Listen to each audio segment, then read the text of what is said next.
जय हिंद दोस्तों। तो आप सभी का स्वागत है हमारे यूट्यूब चैनल गुड पर। तो हम सभी लोग आज स्पेशल टेस्ट नंबर 2 करेंगे कोस्ट गार्ड एग्ज़ाम के लिए। तो हम डेली 50 क्वेश्चन करते हैं। तो आज क्वेश्चन है 50 से 100 नंबर के क्वेश्चन है। तो चलिए देखते हैं। आज का पहला क्वेश्चन है कि भाखड़ा नांगल बांध कहाँ पर स्थित है। तो भाखड़ा नांगल बांध है वो किस नदी पर स्थित है, तो वो है सतलुज नदी के ऊपर स्थित है।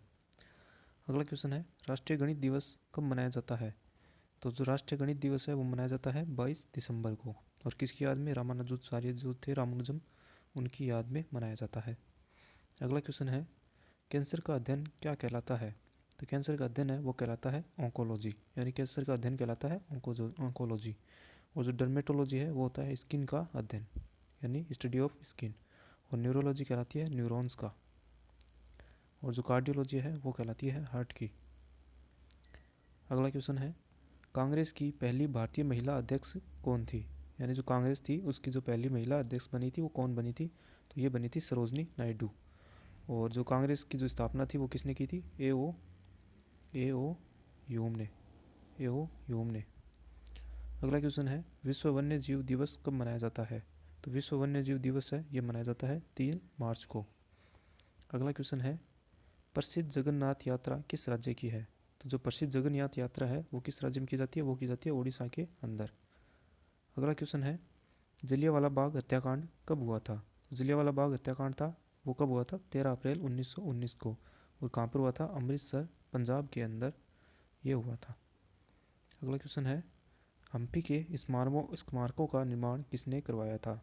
तो जो हम्पी के स्मारक थे उनका निर्माण करवाया था हरिहर और बुक्का ने। हरिहर और बुक्का जो दो भाई थे उन्होंने हरिहर और बुक्का ने हम्पी के स्मारकों का निर्माण करवाया था। अगला क्वेश्चन है गोल गुम्बज का निर्माण किसने करवाया था। तो जो गोल गुम्बज है उनका निर्माण है गोल गुम्बज, वो कहाँ पर स्थित है, तो वो है बीजापुर के अंदर स्थित है। अगला क्वेश्चन है चित्तौड़गढ़ में विजय स्तंभ का निर्माण किसने करवाया था। तो चित्तौड़गढ़ में जो विजय स्तंभ बना हुआ है उसका निर्माण करवाया था महाराणा कुंभा ने। और महाराणा कुंभा ने क्यों करवाया था, क्योंकि उन्होंने महमूद खिलजी जो कि गुजरात का था, उन्होंने उसको हराने के उपलक्ष्य में, यानी उसके ऊपर विजय के उपलक्ष्य में इसको बंदी बनाकर कहाँ पर लाए थे, चित्तौड़ के अंदर लाए थे। और चित्तौड़ के अंदर ही इन्होंने विजय स्तंभ का निर्माण करवाया था। अगला क्वेश्चन है कोहिनूर का हीरा किस खान से निकला था। तो जो कोहिनूर का हीरा है वो निकला था गोलकुंडा की खान से। ठीक है। अगला क्वेश्चन है पानीपत का युद्ध कब हुआ था। तो पानीपत का युद्ध है वो कब हुआ था, 1526 के अंदर। और ये किसके बीच हुआ था, बाबर और इब्राहिम लोदी के बीच में हुआ था। बाबर और इब्राहिम लोदी के बीच में हुआ था और बाबर इसमें विजय रहा था। अगला क्वेश्चन है दो नदियों के बीच की उपजाऊ भूमि को क्या कहते हैं। तो जो दो नदियाँ होती हैं उनके बीच की उपजाऊ भूमि को क्या कहते हैं, तो उसे कहते हैं दोआब। यानी जो दो नदियाँ हैं उनके बीच की जो ये उपजाऊ भूमि है इसको कहते हैं दोआब। अगला क्वेश्चन है भारतीय प्रायद्वीप की सबसे लंबी नदी कौन सी है। यानी जो भारतीय प्रायद्वीप है उसकी सबसे लंबी नदी कौन सी होगी, तो ये हो जाएगी गोदावरी नदी। यानी गोदावरी नदी को प्रायद्वीप भारत की सबसे लंबी नदी कहा जाता है। और इसको वृद्ध गंगा कहा जाता है, वृद्ध गंगा या दक्षिण भारत की गंगा भी कहा जाता है, दक्षिण भारत की गंगा। ठीक है। और इसको गोदावरी नदी के किनारे कौन सा शहर स्थित है, गोदावरी नदी के किनारे शहर है नासिक शहर, गोदावरी नदी के किनारे स्थित है। अगला क्वेश्चन है तिब्बत में सांगपो कहलाने वाली नदी कौन सी है। यानी तिब्बत में सांगपो कहते हैं और भारत में इसको क्या कहते हैं, ब्रह्मपुत्र। तो चलिए देखते हैं अगला क्वेश्चन। अगले क्वेश्चन में पूछा है कि भागीरथी और अलकनंदा के संगम पर स्थित है। तो यानी भागीरथी और अलकनंदा जो नदी है इनके संगम पर क्या स्थित है, तो ये स्थित है देवप्रयाग। और देवप्रयाग से ही ये दोनों नदियाँ मिलकर इस संगम से निकलती है और आगे जाकर इनका नाम गंगा पड़ जाता है और यहीं से ये गंगा नदी कहलाती है। अगला क्वेश्चन है कि बिहार का शोक किस नदी को कहा जाता है। बिहार का शोक कौन सी नदी कहलाती है, तो बिहार का जो शोक है वो कहलाती है कोसी नदी। कोसी नदी को बिहार का शोक कहते हैं। और ये कहाँ से निकलती है, ये निकलती है एवरेस्ट चोटी है उसके उत्तर में तिब्बत से निकलती है। एवरेस्ट चोटी के उत्तर में तिब्बत से निकलती है। अगला क्वेश्चन है विजयवाड़ा शहर किस नदी के किनारे है। तो विजयवाड़ा जो शहर है वो है कृष्णा नदी के किनारे। और कृष्णा नदी के ऊपर कौन सी परियोजना है, नागार्जुन सागर परियोजना। नागार्जुन सागर परियोजना है। अगला क्वेश्चन है भारतीय संविधान कब अपनाया गया था। तो जो भारतीय संविधान है वो कब अपनाया गया था, तो ये अपनाया गया था 26 नवंबर 1949 को। तो जो भारतीय संविधान है वो अपनाया गया था 26 नवंबर 1949 को। अगला क्वेश्चन है 1956 में राज्यों का पुनर्गठन करने से कितने राज्य और कितने संघ राज्य क्षेत्र बने थे। तो ये बने थे 14 राज्य थे और 6 संघ राज्य क्षेत्र बने थे। अगला क्वेश्चन है भारत में स्वतंत्रता के बाद कितनी बार राष्ट्रीय आपातकाल लग चुका है। तो ये लग चुका है 3 बार, यानी 3 बार। और ये राष्ट्रीय आपातकाल किस अनुच्छेद के अनुसार लगता है, तो ये लगता है 352 के अनुसार, अनुच्छेद 352 के अनुसार। और ये कब कब लगा है, तो ये लगा है 1965, 1971 और 1975। 3 बार ये राष्ट्रीय आपातकाल लग चुका है। अगला क्वेश्चन है उपराष्ट्रपति पदेन अध्यक्ष होता है।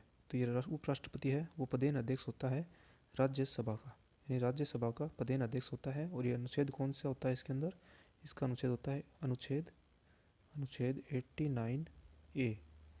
ठीक है। अगला क्वेश्चन है भारतीय संविधान के अनुसार कार्यपालिका का प्रमुख होता है।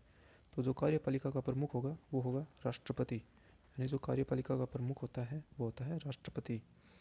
अगला क्वेश्चन है मूल अधिकारों का संरक्षक कौन होता है। तो जो मूल अधिकारों का संरक्षक होता है वो कौन होता है, न्यायपालिका।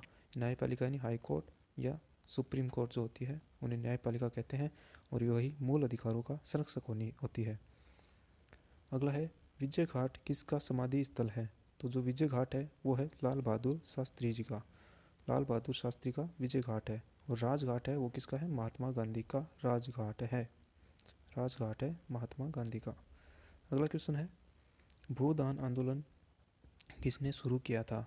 तो जो भूदान आंदोलन है वो किया था विनोबा भावे ने। विनोबा भावे ने कौन सा आंदोलन चलाया था, भूदान आंदोलन। अगला क्वेश्चन है राष्ट्रीय खेल विश्वविद्यालय कहाँ पर स्थित है। तो जो राष्ट्रीय खेल विश्वविद्यालय है वो कहाँ पर स्थित है, तो ये हो जाएगा मणिपुर के अंदर इसका सही आंसर, यानी इसका जो सही आंसर है वो है मणिपुर।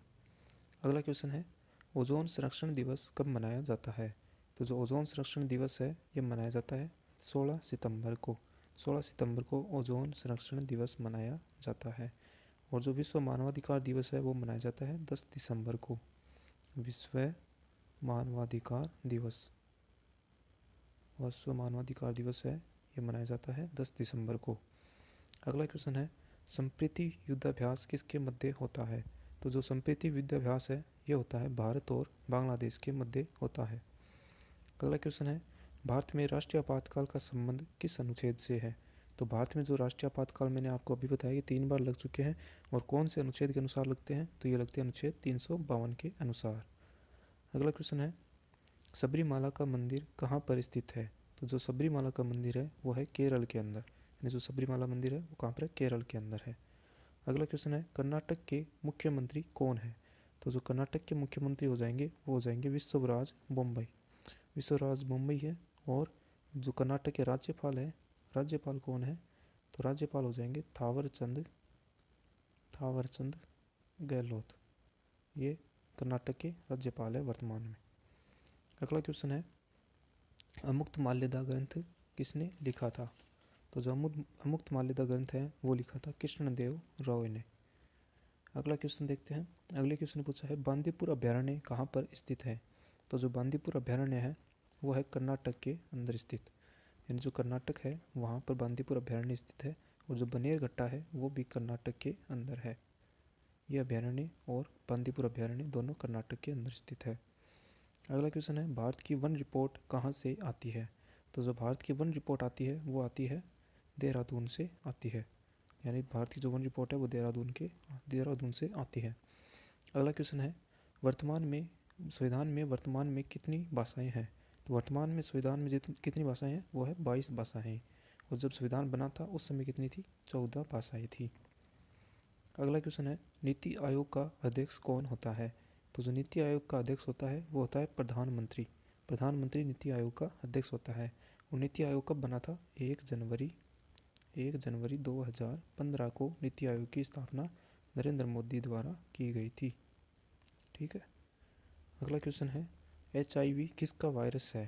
तो HIV जो वायरस होता है वो होता है एड्स का, एड्स का वायरस होता है, और एड्स की फुल फॉर्म होती है एक्वायर्ड इम्यूनो डिफिशियंसी सिंड्रोम।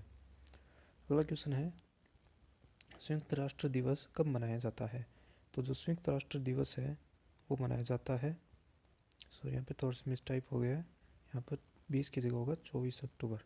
संयुक्त राष्ट्र दिवस है वो मनाया जाता है 24 अक्टूबर को, और 24 अक्टूबर 1945 को संयुक्त राष्ट्र की स्थापना हुई थी, यानी यूएनओ की स्थापना हुई थी 24 अक्टूबर 1945 को। अगला क्वेश्चन है भारत की हॉकी टीम ने टोक्यो ओलंपिक में किसको हराकर कांस्य पदक जीता था? तो जो भारतीय हॉकी टीम ने वो किसको हराया था?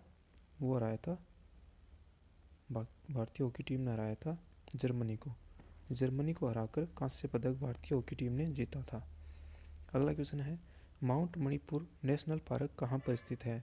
तो जो माउंट मणिपुर नेशनल पार्क है वो हो जाएगा अंडमान एंड निकोबार के अंदर। इसको आप ध्यान रखें, मणिपुर के अंदर नहीं है, यह होगा अंडमान एंड निकोबार के अंदर स्थित है। अगला क्वेश्चन है आयोडीन की कमी से कौन सा रोग हो जाता है? तो जो आयोडीन की कमी से हो जाता है वो होता है गलगंड, यानी गलगंड जो होता है वो आयोडीन की कमी, या इसको घेंगा भी कहा जाता है, यानी घेंगा भी इसी रोग को कहते हैं। और रक्ताल्पता यानी एनीमिया होता है आयरन की कमी से, आयरन की कमी से हो जाता है रक्ताल्पता यानी एनीमिया रोग। अगला क्वेश्चन है पित्त का स्रोत क्या होता है? तो जो पित्त बनता है वो कहाँ पर बनता है? यकृत के अंदर, तो इसका स्रोत भी क्या हो जाएगा? यकृत। अगला क्वेश्चन है यूरिया किसके अंदर संश्लेषित होता है? तो यूरिया जो संश्लेषित होता है वो हो जाएगा, इसका भी क्या हो जाएगा? यकृत, यानी यूरिया भी कहाँ पर बनता है? यकृत में बनता है। अगला क्वेश्चन है मानव जठर में प्रोटीन पाचन के लिए उत्तरदायी अनुकूलतम परिवेश है, यानी जो मानव का जो जठर है यानी जो पेट है उसके अंदर जो प्रोटीनों का पाचन होगा वो कौन से माध्यम के अंदर होता है? तो ये हो जाएगा अम्लीय माध्यम के अंदर। अगर अम्लीय माध्यम है तो ही मानव जठर में प्रोटीन पाचन होगा, यानी जो मानव जठर है उसमें HCl होता है वो अम्लीय होता है। अगला क्वेश्चन है सब्जियां जल्दी खराब हो जाती है क्योंकि उसके अंदर किसकी अधिक मात्रा होती है? तो उसके अंदर होती है जल की अधिक मात्रा के कारण सब्जियां अधिक जल्दी खराब होती है। अगला क्वेश्चन है निम्न में से किस देश के साथ भारत की अंतर्राष्ट्रीय सीमा स्थलीय सीमा नहीं लगती है? तो स्थलीय सीमा किसके साथ नहीं लगती? श्रीलंका के साथ नहीं लगती। इन तीनों के साथ तो लगती है लेकिन श्रीलंका के साथ नहीं लगती। अगला क्वेश्चन है निम्न से कौन से देश पाक स्टेट से जुड़े हुए हैं?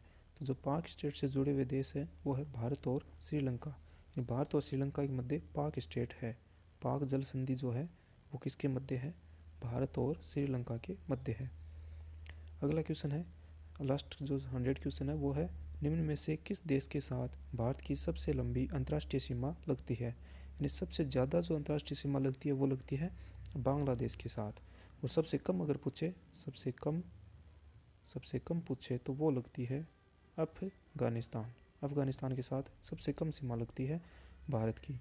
तो ये थे अपने 100 क्वेश्चन कंप्लीट हो चुके हैं। तो ये वीडियो आपको कैसे लग रहे हैं हमें कमेंट सेक्शन में ज़रूर बताएं, एंड वीडियो को ज़्यादा से ज़्यादा शेयर करें। Thanks for watching this video.